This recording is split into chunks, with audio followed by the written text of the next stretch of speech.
Je vais aller dans le même sens, mais pas la même prédication. Mais je garderai le même esprit. Je parlerai cette fois-ci de victoire sur les pactes et les alliances sur la mort. La victoire sur les pactes et les alliances sur la mort. Ceci aussi est une expérience que moi-même j'ai vécue en 1995, en 1995. Oui, 1995. En 1995, j'ai perdu un frère, mon grand frère, celui que moi je venais juste après, celui dont je venais juste après. Mon frère était chrétien, né de nouveau. J'avais même une dame qui m'a écrit récemment, elle m'a dit, pasteur, vous êtes le frère de... il était chrétien, il avait un don terrible de... S'il était aujourd'hui, on allait l'appeler prophète, mais il avait un don de prophétie terrible. Et mon frère est parti à une dans une veillée au pays, et puis on a fait la prière et tout ça. Alors, la veillée, généralement, chez nous, les gens dorment à une certaine heure pour se réveiller très tôt le matin, et puis pour repartir soit à l'université, à l'école, et tout ça. Vers 3h, 4h du matin, on vint le réveiller, il ne se réveilla plus jamais. Il était mort. Mon frère est mort à l'église. Bon, vous imaginez la scène terrible. C'est une mort qui m'a bouleversé. Il avait 25 ans à l'époque, je crois, 25 ou 26. Vraiment très jeune, fleur de l'âge, intelligent. Mais ça m'a bouleversé. J'ai toujours essayé de comprendre, depuis tout ce temps, pourquoi un jeune homme de 25 ans devrait-il mourir. Et jusqu'aujourd'hui, il y a des morts que je ne tolère plus, que je n'accepte plus. Je disais qu'il y a des morts que je n'accepte plus.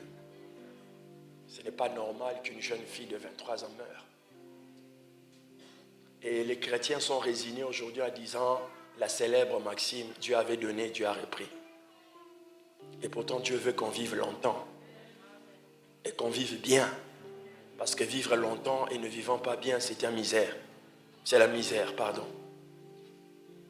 Donc, ce message, c'est aussi c'est pas une revanche, mais c'est un témoignage et en même temps une prise de conscience pour vous dire que la mort subite existe. C'est-à-dire Satan a la capacité de venir arrêter la vie de quelqu'un, de prendre la vie de quelqu'un. Il y a dans le monde spirituel ce qu'on appelle les trafiquants d'âmes, des gens qui font le trafic d'âmes. Et je vais vous montrer par des textes bibliques. Amen. Tu peux dire Amen. Mon premier texte que je vais lire avec toi, c'est dans Deutéronome chapitre 34.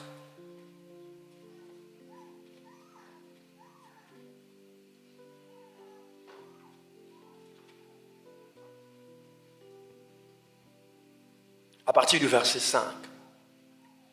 Deutéronome chapitre 34, verset 5.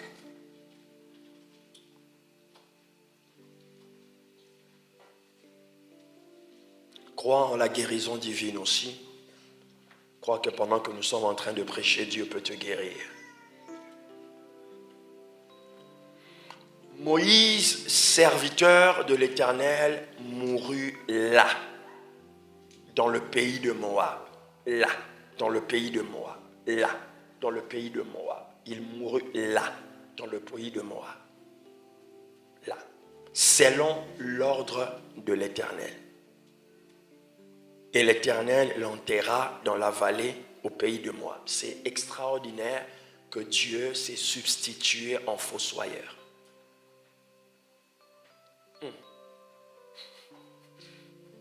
C'est extraordinaire, hein? Dieu était le undertaker de Moïse. Le fossoyeur, c'est lui qui a enterré. Il s'est constitué aussi en pompe funèbre, service funèbre. Lui-même, il a organisé les funérailles de Moïse. Waouh! C'est terrible. Il n'y avait aucun invité. La Bible est pleine de mystères. Et non seulement il enterra, il n'avait pas voulu que les gens sachent où est ce corps. C'est bizarre, mais la Bible nous révèle quelque chose de très intéressant dans le livre de Jude. La Bible dit que Satan est venu réclamer. Il y a eu une bataille entre l'ange Michael et Satan pour réclamer le corps de Moïse. Maintenant, question. Si le corps n'est rien, pourquoi Satan va-t-il chercher le corps de Moïse? On nous a dit que le corps n'était qu'une enveloppe. Je refuse cette théologie. Le corps n'est pas une enveloppe. Autant que le corps est important, l'esprit, l'âme, le corps est important. Parce que la Bible dit que le Saint-Esprit sanctifie le corps, l'âme et l'esprit. Le corps est un instrument qui permet à ce que la gloire de Dieu soit véhiculée. Tu n'as pas compris ce que j'ai dit. Cela veut dire simplement que Dieu veut que tu vives en bonne santé. Non seulement que tu vives en bonne santé, que tu aies la santé divine.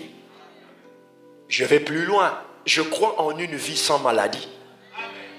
Tu n'as pas dit amen bien. Ta théologie t'empêche de croire à ça. J'ai dit je crois en une vie sans maladie. Je crois. Il ne faut pas croire à ce que la médecine enseigne. Il faut croire en ce que Dieu enseigne. Tu peux vivre le reste de ta vie, ne jamais plus tomber malade. Ah, si tu étais d'accord, tu allais dire je le reçois et je le crois. Mais maintenant, il y a une nuance.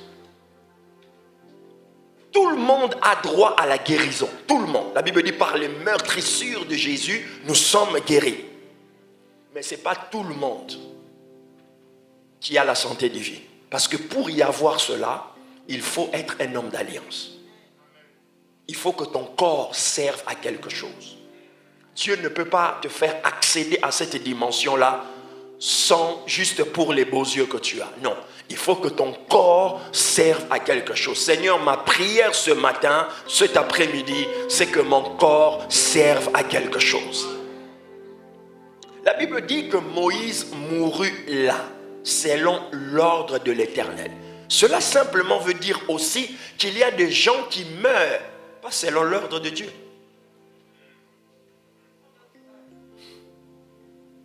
Il mourut là à Moab selon l'ordre de l'Éternel. Cela veut dire simplement que Dieu a prévu un endroit et une manière.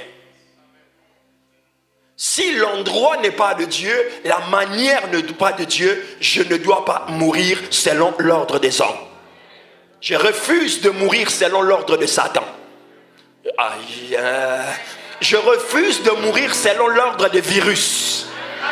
Je refuse de mourir selon l'ordre des pandémies.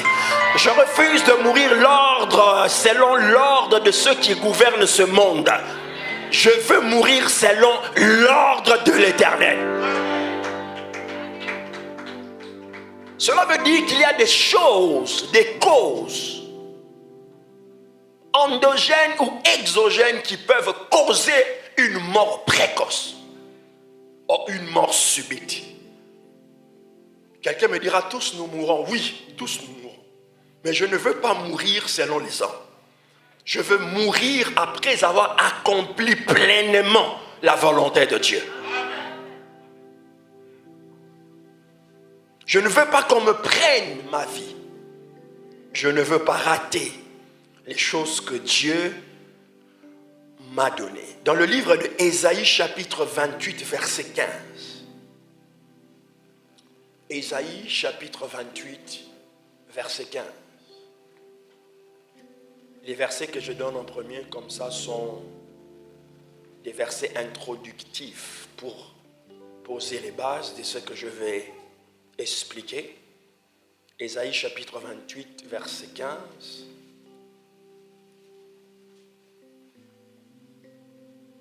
Vous dites, nous avons fait une alliance avec la mort.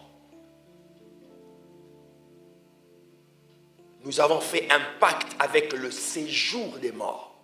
Voyez, il y a des familles qui ont un pacte avec la mort. Il y a des endroits qui ont un pacte avec la mort. Il y a des domaines dans lesquels, si tu veux entrer de la même façon, Satan avait dit à Jésus, si tu m'adores, je t'adonnerai toute cette gloire. De la même manière, ce genre de pacte, il y a des gens qui le signent, qui l'acceptent. Si tu m'adores, tu deviens un élément qui va véhiculer la dépravation de mœurs, je te donne la gloire, mais je te prendrai la vie avant 50 ans. Il y a des gens qui signent ce genre de pacte, ça existe. De la même manière, Satan avait proposé cela à Jésus. Si tu m'adores, c'est-à-dire si tu me sers.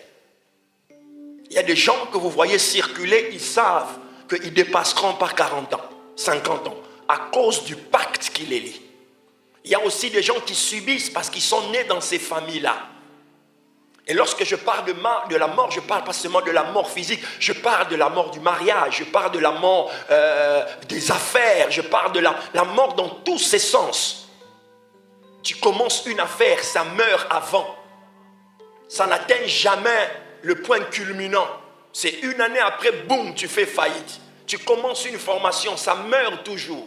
Avant la fin de la formation, un événement malheureux vient, ça t'oblige, ça te contraint à sortir de la formation. Ça te bloque, ça te maintient là. C'est une mort, c'est une mort qui bloque ta vie.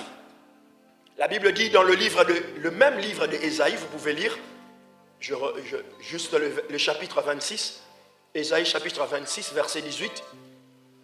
Ésaïe 26, verset 18, c'est des versets très puissants.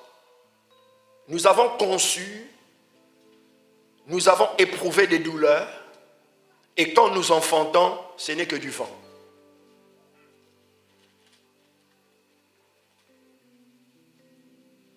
Nous avons conçu, nous avons éprouvé même des douleurs, et quand nous enfantons, ce n'est que du vent. Et Satan a trouvé l'astuce de frustrer ta vie, c'est-à-dire de tuer tous les efforts que tu as conçus, développés, mais lorsque tu arrives à terme ou à donner naissance à ce projet, à cette chose-là, la mort frappe cet élément. Il n'y a rien de plus frustrant pour une femme d'avoir conçu, d'avoir éprouvé les douleurs de l'enfantement et le jour de la naissance ou avant la naissance, elle perd un enfant ou une fausse couche. C'est frustrant, c'est traumatisant.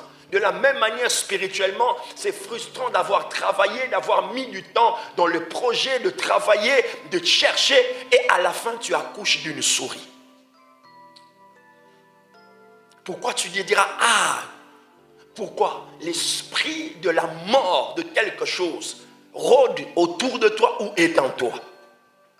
Dis-moi un amen bien. Il y a des gens qui fuient leur réalité et aussi longtemps que tu fuiras ta réalité, tu ne pourras pas le vaincre. Regarde quelques années en arrière. Les mêmes choses se répètent. Les mêmes histoires reviennent. Et quand tu compares ton histoire, elle est identique à celle de ton père. Et si tu compares bien, quelques membres de ta famille sont pareils. Ça veut dire qu'il y a quelque chose que tu ne peux pas nier, que tu ne peux pas réfuter. Il y a quelque chose. Ce n'est pas des circonstances ou des coïncidences, c'est des vérités. Ils ont noué des pactes avec la mort. Vous vous rappelez que Israël a vécu les drames. Dans Ézéchiel chapitre 37, on a décimé toute une communauté. En fait, ce que Ézéchiel était en train de voir, c'est ce qui se passait en 40-45, où tout un peuple passa. Et récemment, dans ce siècle, nous avons vu aussi à l'est de l'Afrique, plus précisément à l'est de la République démocratique du Congo, où il y a des milliers de personnes qui sont mortes. Mais ce sont des choses atroces. Vous ne pouvez pas vous rendre compte que cela représente des autels diaboliques lorsque le sang humain, le sang des enfants, le sang des femmes enceintes, le sang des femmes, des petits-enfants, les gens meurent innocemment. Ce n'est pas seulement un drame pour l'humanité, mais spirituellement, c'est une blessure pour toute une communauté. Les gens ne se rendent pas compte que cette femme qui a vu, on a violé sa fille de 10... Excusez-moi, il y a des enfants peut-être. C'est des choses qui traumatisent. Et la nation ne se rend pas compte. Pendant que les politiciens se battent, Les hommes de foi et de prière doivent se lever en disant enough is enough. Assez, c'est assez. Il y a des choses, lorsque tu les as vues se répéter souvent dans ta vie, dans ta famille, tu dois avoir la sainte colère et dire assez, c'est assez. C'est anormal que les parents enterrent leurs enfants. Dans la nomenclature de Dieu, ça n'existe pas. C'est les enfants qui enterrent les parents. Et à un âge avancé. Lorsqu'un père commence à enterrer ses enfants, il y a un trou dans cette famille. Il y a un problème majeur qu'on doit régler. Un père ne doit pas enterrer ses enfants. C'est l'une des choses la plus traumatisantes pour un homme. Et il faut refuser cela. Abraham n'a pas enterré Isaac. Isaac n'a pas enterré Jacob. C'est le contraire qui s'est fait. Dis-moi un amen bien. Refuse de perdre encore un membre de ta famille. Refuse que ta soeur même si elle ne connaît pas encore le Seigneur, refuse, car la Bible dit que Dieu ne prend pas plaisir à la mort d'un pécheur. Refuse. Refuse de mourir avant le temps. Accepte de mourir selon l'ordre de l'Éternel. Oh, je vais aller plus loin. Je vais aller plus loin. Il y a une autre race. Non seulement ils acceptent de mourir selon l'ordre de l'Éternel, mais des fois ils peuvent même défier l'ordre de l'Éternel. Oh, laisse-moi parler d'Ézéchias, à qui Dieu a dit tu mourras, tu mourras. Ézéchias a dit jamais, j'ai encore le droit de vivre. Souviens-toi de mes œuvres, souviens-toi de mon alliance. Et le même Dieu qui avait ordonné que Ézéchias allait mourir, il a ordonné au prophète de venir dire à Ézéchias, tu ne mourras pas. Je t'ajoute 15 ans.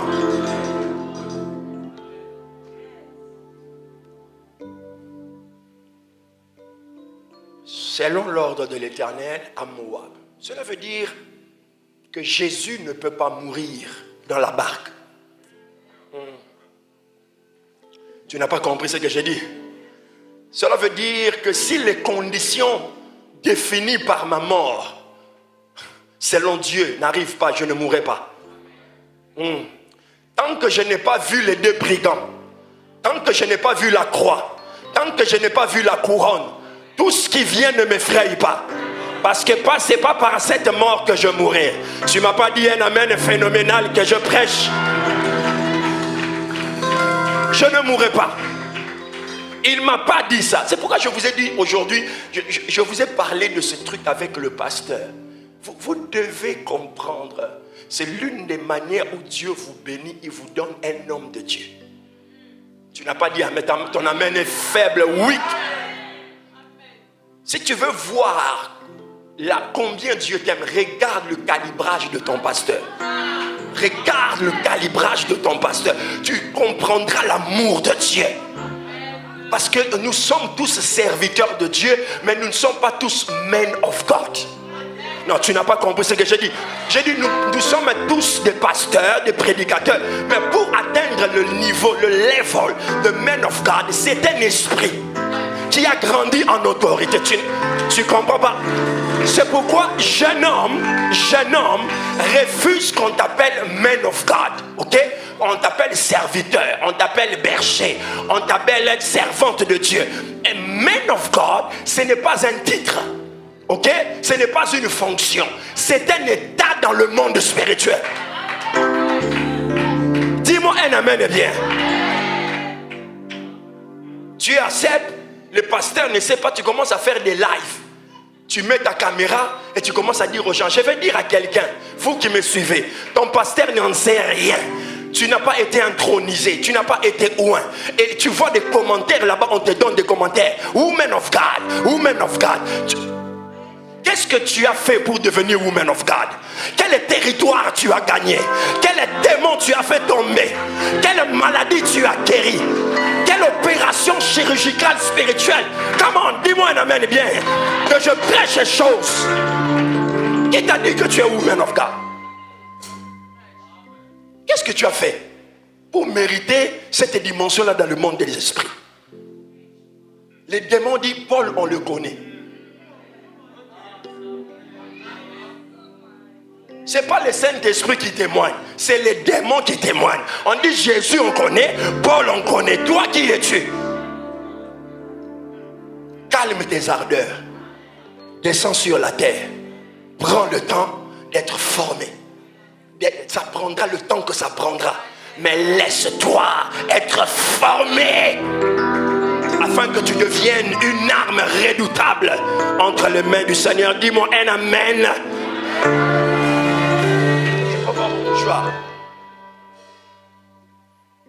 Merci. Alors, je vais vous lire maintenant un autre texte, Ézéchiel 13, verset 18. J'ai parlé des marchands d'âmes. Ézéchiel 13, verset 18.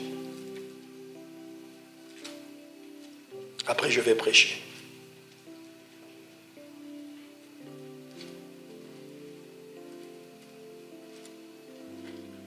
Ézéchiel 13, verset 18. J'ai dit verset 18? Ouais, verset 18. Tu diras ainsi par l'Éternel, l'Éternel, malheur à celles qui fabriquent des coussinets. Malheur à ceux qui fabriquent des coussinets pour toutes les aisselles et qui font des voiles pour la tête des gens de toute taille. Voyez, ici, nous sommes dans une pratique vaudou. Je disais tout à l'heure, si on vous a fait croire que la sorcellerie en Afrique, c'est faux. Parce qu'ici, on voit même des pratiques kabbales en Israël. Le kabbale, la science mystique juive, mais basée sur la sorcellerie. Les gens qui habitaient la tente de Kédar, c'est-à-dire où on envoûtait les gens. On vous a trompé en disant que la sorcellerie vient de l'Afrique. Non, la sorcellerie vient de l'enfer. Dis-moi amen bien. Ça a changé dans ton esprit, hein? Voilà. Il faut que tu fasses entrer ça dans le paradigme. Comme ça, quand tu vois un Africain, tu ne dis pas il est sorcier. Hein? Parce qu'il y a des Occidentaux très sorciers que des Africains. Très pires des sorciers.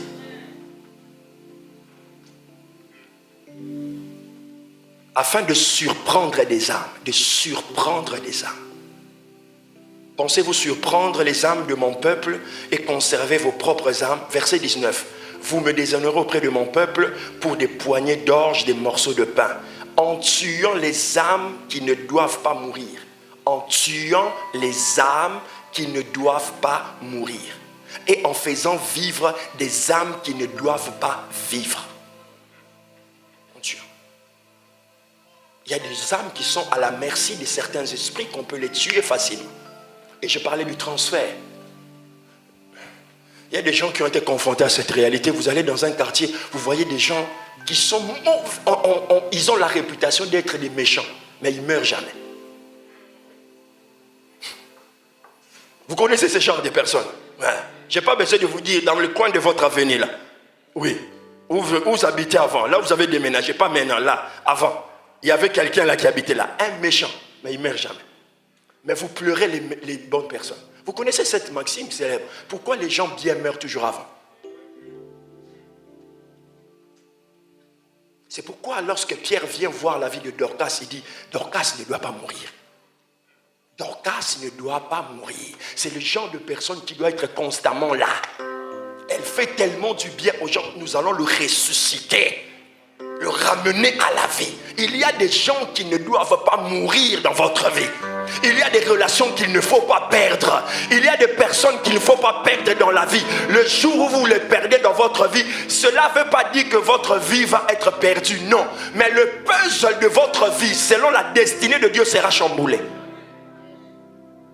Il y a des gens qui ne sont pas indispensables, mais qui sont importants dans l'ordre de destinée que Dieu a placé. Si vous les perdez, vous souffrirez. Dis-moi un amen que j'avance. Oh non, si les gens veulent partir de ma vie, qu'ils partent. Non, il y a des gens qu'il ne faut pas perdre. Jésus a dit, dans tout ce que tu m'as donné, je n'ai perdu aucun. Sauf le fils de la perdition. Pourquoi? Parce qu'on ne fait pas des efforts pour retenir un traître. Ah, tu n'as pas compris. On ne fait pas des efforts pour tuer les traîtres, parce que les traîtres morts meurent de leur propre poison. Aïe, aïe, aïe. Judas se tue lui-même. C'est une bombe à retardement. Tu n'as pas besoin de te venger de Judas. Il va se faire harakiri lui-même. Marchand d'âme. C'est des vérités spirituelles très fortes qui existent. Maintenant, je vais lire un texte avec vous. Je vais prêcher, puis je vais clôturer. Dans le livre de Marc, chapitre 5, verset 21.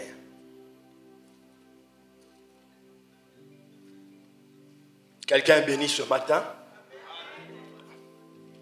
Marc, chapitre 5.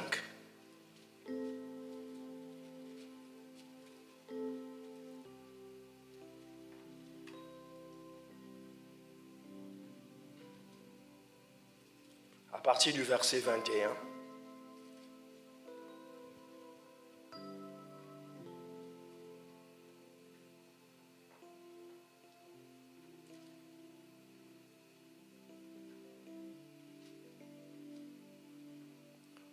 C'est un long texte.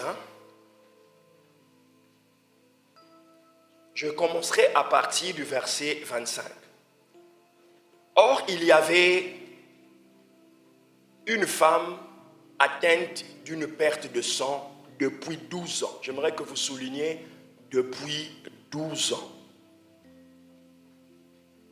Elle avait beaucoup souffert entre les mains de plusieurs médecins. Elle avait dépensé tout ce qu'elle possédait et elle n'avait éprouvé aucun soulagement. Mais elle n'avait éprouvé aucun soulagement. Mais elle allait plutôt en empirant. Ayant entendu parler de Jésus, elle vint dans la foule par derrière et toucha son vêtement. Car elle disait, si je puis seulement toucher ses vêtements, je serai guérie. Au même instant, la perte de sang s'arrêta et elle sentit dans son corps qu'elle était guérie de son mal. Elle sentit. Elle n'a pas seulement cru, elle sentit. La puissance de Dieu se sent. Lorsqu'on est touché par la puissance de Dieu, on peut sentir. Il ne faut pas croire aux gens qui disent, fais pas attention à la sensation. La sensation a sa part dans la foi. Il y a des fois où Dieu veut qu'on sente qu'il nous a touchés. C'est pourquoi des fois tu pleures. C'est pourquoi des fois tu tombes. C'est pourquoi des fois tu trembles. Si Dieu ne tenait pas compte de ça, la puissance allait s'arrêter au niveau de la conviction. Des fois, elle dépasse le niveau de la conviction. Tu sens que quelque chose est parti. Il y a des démons. C'est pourquoi le fois quand le démon part, tu sens que quelque chose a quitté ton corps. Tu sens une boule a quitté ton ventre. Tu sens qu'il y avait un poids que tu avais dans ton corps. Tu ne le sens plus. Tu sens la sensation tu deviens léger. Parce que cet esprit-là a amené une certaine lourdeur sur ton corps. Dis-moi un amen bien, que je prêche les choses. Les gens qui font des rêves, des maris de nuit, des femmes de nuit, ils disent, je sens la sensation qu'un homme vient, une femme vient. Ce n'est pas seulement en esprit, c'est une sensation physique. Parce que l'esprit a la capacité de se muer en quelque chose de tangible. Quelque chose qu'on peut toucher, qu'on peut sentir. Cette femme a senti la puissance de Dieu entrer dans son corps. Elle fut guérie.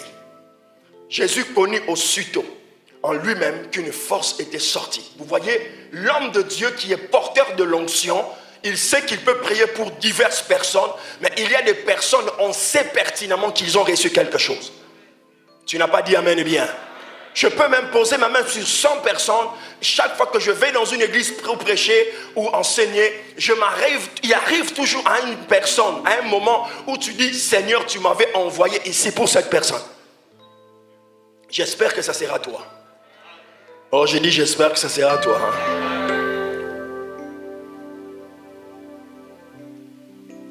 Le verset 32 dit, et il regarda autour de lui pour voir ce qu'il avait fait. La femme effrayée et tremblante, sachant ce qui s'était passé en elle, vint se jeter à ses pieds et lui dit toute la vérité. Mais Jésus lui dit, ma fille, ta foi t'a sauvée, va en paix. Comme il parlait encore, survint de chez le chef de la synagogue des gens qui dirent « Ta fille est morte, pourquoi importuner davantage le maître ?» Mais Jésus, sans tenir compte de ces paroles, dit au chef de la synagogue « Ne crains pas, crois seulement. » Et il ne permit à personne de l'accompagner.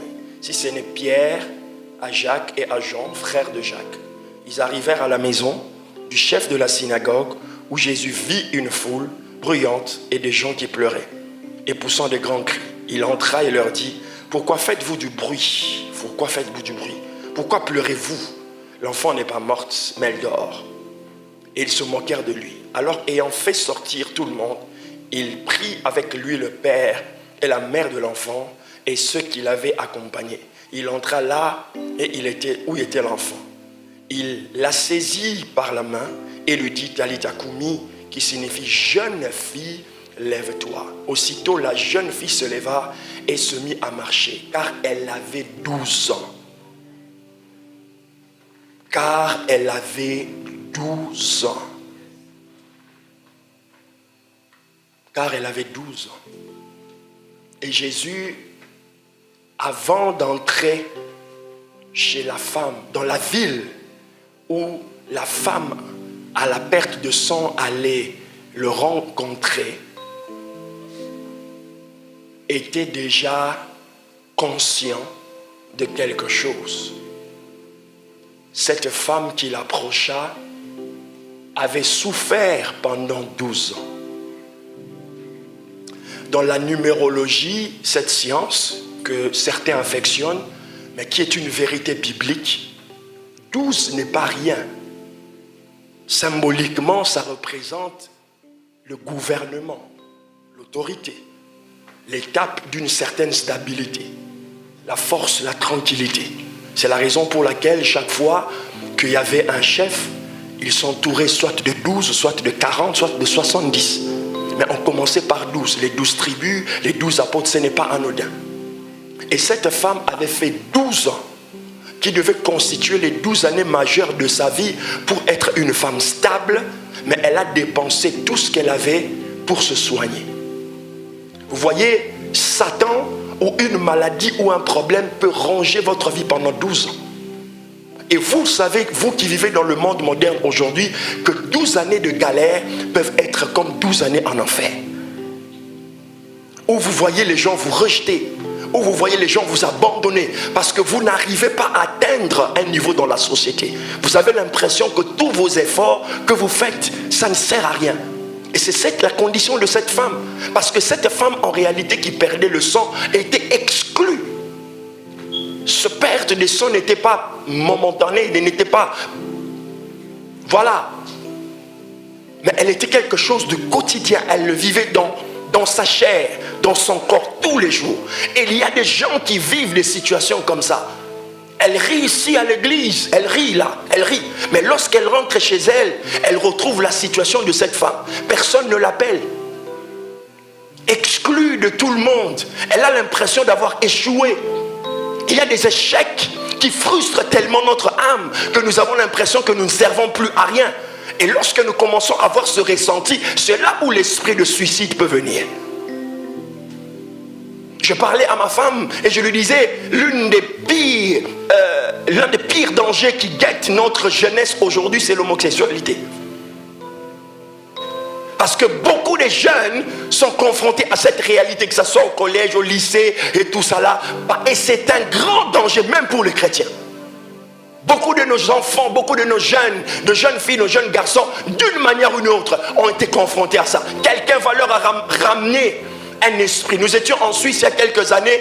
C'est pas le même sujet, mais j'en parle quand même. Il y a quelques années, ma fille qui a 8 ans aujourd'hui, à l'époque, elle avait quoi, 5 ans. Et je vais la chercher à l'école. Et je la vois avec 2 de ses amis qui sont à peu près le même âge. Et je leur demande, vous alliez où? Parce que c'était déjà sorti de l'école. Moi, j'étais un peu en retard. Non, on va dans la cabane, parce que c'était un petit village. On va dans une petite maison qui était là. Et tous les gens, sauf nous, tous les gens qui habitaient ce coin-là savaient que dans cette petite maison-là, il y a une vieille dame qui fait ce qu'on appelle la cartomancie. Elle lit des aventures. Donc, ces enfants-là ont l'habitude d'aller là-bas. Et ce jour-là, elles allaient amener ma petite fille là-bas. Dieu seul sait, si je n'étais pas arrivé, peut-être ce jour-là, on allait lui mettre un esprit dans la tête. Vous voyez, c'est-à-dire que les petites filles ne sont rien. Mais l'esprit qui habitait ce village-là, qui était conditionné par cette femme-là, avait déjà envoûté pas mal de jeunes de ce quartier-là. Ne blaguez pas avec les choses de l'esprit. C'est pourquoi l'église doit prier. C'est pourquoi l'église doit jeûner. C'est pourquoi l'église doit faire le fils de délivrance. Je ne suis pas ce prédicateur qui te prêche Jésus, Jésus. Je dois prier pour toi. Je dois t'imposer les mains. Et si je vois le signe que quelque chose est bizarre, on doit chasser ce démon. Dis-moi un amen bien. La plupart des maladies que Jésus a vues dans la Bible a guéri. La plupart, pas toutes, mais la plupart. Jésus voyait un démon derrière.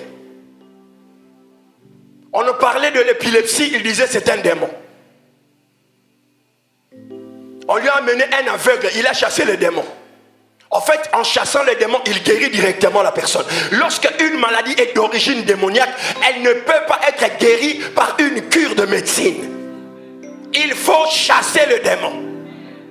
Ah, vos amens ont diminué. Donc cette femme était déjà dans une mort entretenue. Une mort qui ne dit pas son nom, mais elle vivait la mort. Parce qu'elle était retirée de la société.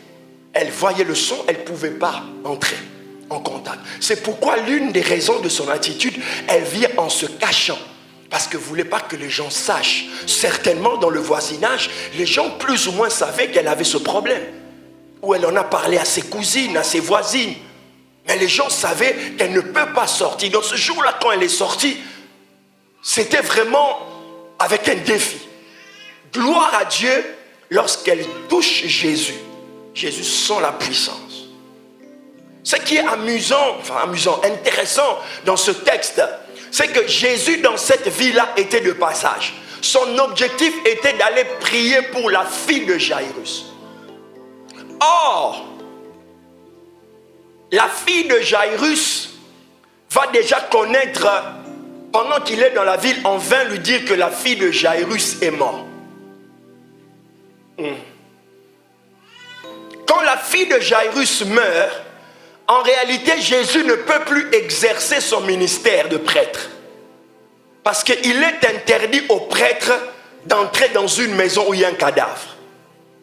Selon la loi lévitique.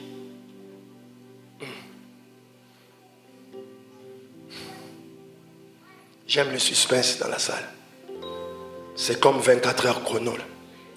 Je suis Jacques Bauer.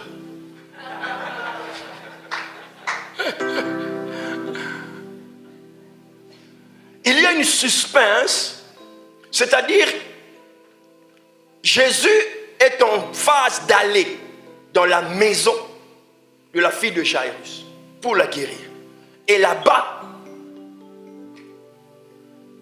on va lui annoncer que l'enfant est mort.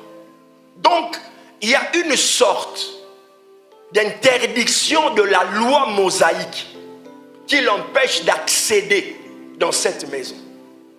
Or, simultanément, la femme la touche.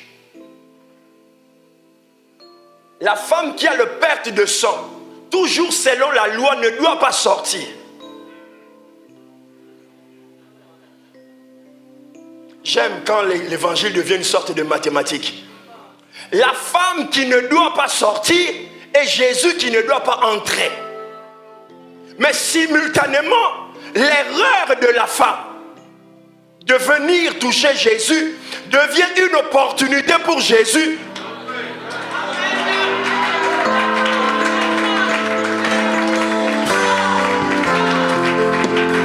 L'erreur, vous n'avez pas l'idée que vos erreurs deviennent une occasion pour Dieu.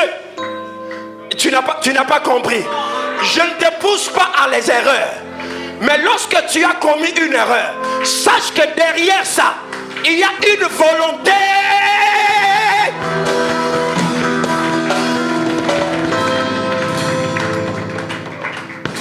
En fait, quand la femme touche Jésus, elle transmet son impureté. Jésus devient impur. Il perd son titre de prêtre.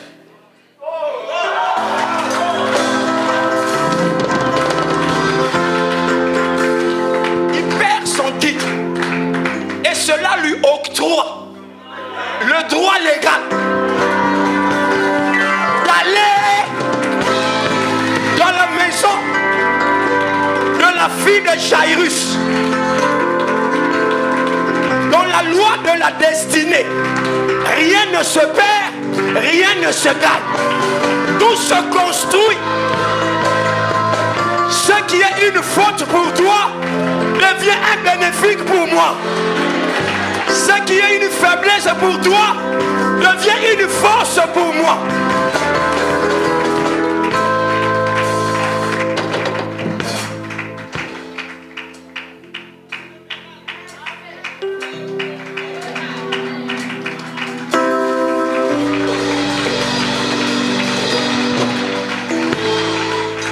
C'est la raison pourquoi à l'église on ne peut pas s'entretuer. Tu ne peux pas tuer ton frère parce qu'il a fait une erreur. Tu ne peux pas détruire un ami parce qu'il a commis une faute. Sa faute te renforce toi. Te dis, si je fais la même chose, je tomberai dans la même erreur. Les fautes des autres deviennent une prévention pour nous. Des alertes. Tu ne peux pas traiter durement celui qui souffre pendant 12 ans. Parce que ça donne à l'accès. Et lorsque Jésus arrive, elle guérit cette femme. Et remarquez, Jésus guérit cette femme, on va dire ça inconsciemment. Parce que ce n'était pas dans son agenda.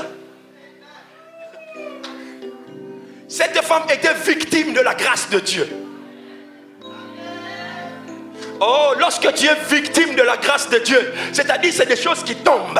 Lorsque Dieu se déborde de la puissance et il passait, ça tombe à gauche et à droite et tu le reçois. C'est cette femme qui avait planifié Jésus de son agenda, mais pas Jésus. Aïe. Et lorsqu'elle arrive devant la fille de Jairus, elle remarque que la fille de Jairus a 12 ans.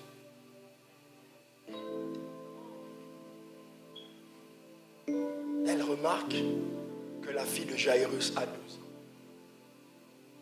Et que par le témoignage, il venait de guérir une femme qui avait souffert pendant 12 ans. Automatiquement, il se rappelle que lui-même, à 12 ans,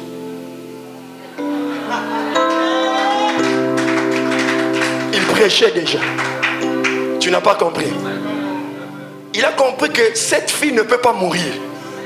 Parce que j'ai le frisson. Il se rappelle que lui-même, quand il avait 12 ans, il prêchait déjà la parole. Que 12 ans est un âge où tu commences. C'est pourquoi, chers parents, ne négligez pas certains âges dans la vie de vos enfants. 12 ans est un âge charnière où un homme et une femme commencent à se construire. Jésus enseignait puissamment à l'âge de 12 ans. Il enseignait et il s'est rappelé. Il a dit, cette fille ne doit pas mourir. Parce que moi-même, je me rappelle qu'à 12 ans, je travaillais déjà pour mon père. Et si je laisse cet enfant mourir à 12 ans, ça sera une perte. Non seulement pour ses parents, mais pour sa famille. Non seulement pour sa famille, mais pour sa communauté. Non seulement pour sa communauté, mais pour tout le pays. Parce que perdre un enfant qui est intelligent, qui a de la promesse, qui peut aller loin de la vie, c'est un drame national. Et Jésus, qui est la tête de l'église, est en train de nous montrer qu'il y a des morts que nous pouvons éviter. Dis-moi un amen bien.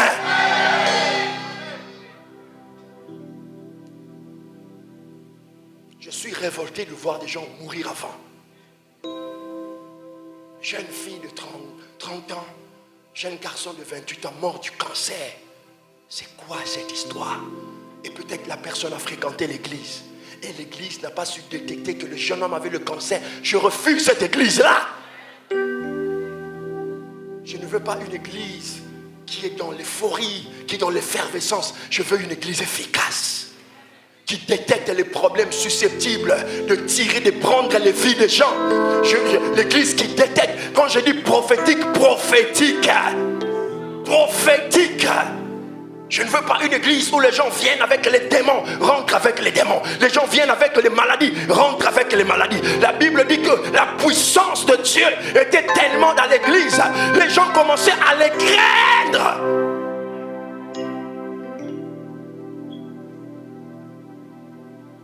Moi, je n'étais pas encore pasteur il y a 25 ans. Mais nous étions dans un groupe d'évangélisation dans la rue. Nous allions et un jour, on a rencontré une famille qui a mené un cadavre. Un homme qui était mort. On était un groupe de 8, je ne sais plus, 8 ou 9. On a encerclé le monsieur. Le monsieur était mort. Vous voyez, quand quelqu'un est mort, vous savez qu'il est mort. On n'était pas des médecins légistes, mais on savait qu'il est mort. Nous avons commencé à prier. Et mon frère dont je parle, il était là. Et nous avons commencé à prier. Le gars, il est sorti. Le gars, il a bougé. Non, tu ne comprends pas ces choses. À l'époque, on n'avait pas de selfie pour se prendre avec le ressuscité là. Dis-moi amen bien. C'est le christianisme que moi j'ai vécu. C'est le christianisme où les sorciers avaient peur de nous. Lorsqu'on entrait dans des avenues, les femmes sorcières, les papas sorciers, ils avaient peur. Nous étions adolescents. Mais lorsqu'on priait le soir, l'avenue bougeait, le quartier tremblait.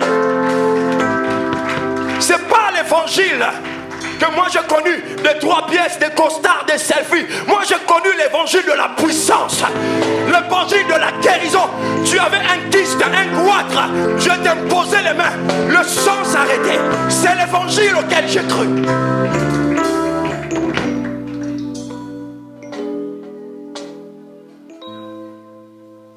L'évangile où tu entendais la parole, tu n'avais plus envie de boire ni de fumer. Tu rangeais chez toi, tu jetais toutes les cassettes, tous les audios de musique mondaine. Tu n'avais plus qu'un besoin d'aimer Dieu.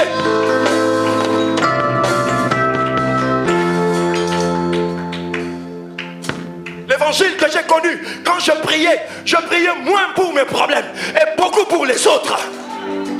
Je levais mes mains, je disais, Seigneur, agis dans la vie de tel, agis dans la vie de tel. Je ne pensais pas au mariage. Je ne pensais pas à ces choses. Je pensais à Dieu.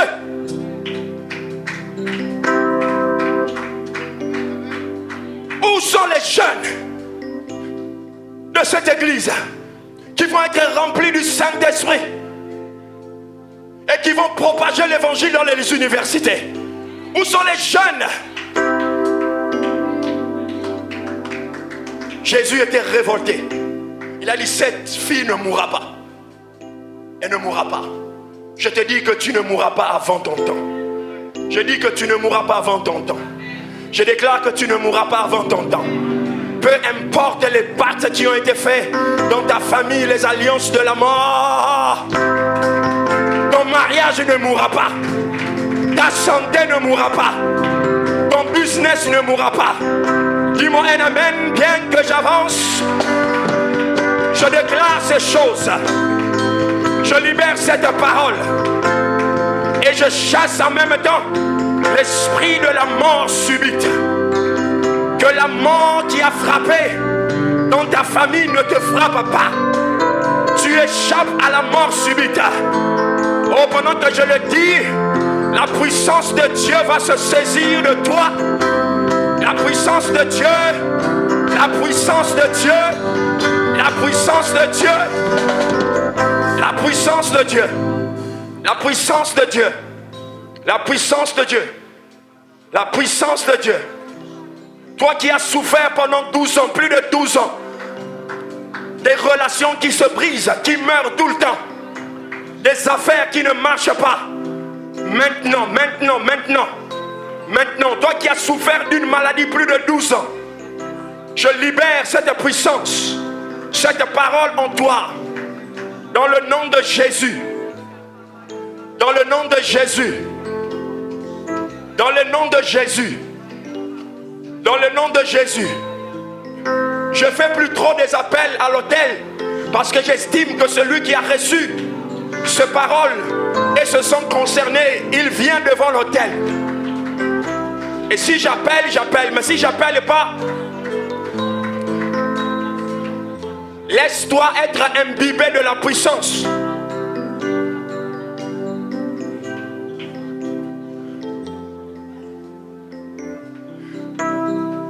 Dépressif pendant des années. Tu es dépressif. Tu es dépressif. Tu souffres de dépression chronique. Tu souffres de dépression chronique. Tu souffres de dépression chronique. In the name of Jesus, the Son of the living God. In the name of Jesus.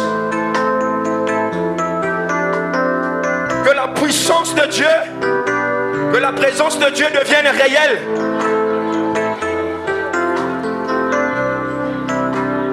Tes affaires souffrent depuis 12 ans. La vie professionnelle, tu souffres depuis 12 ans. Tu es instable professionnellement. Instable. Instable professionnellement.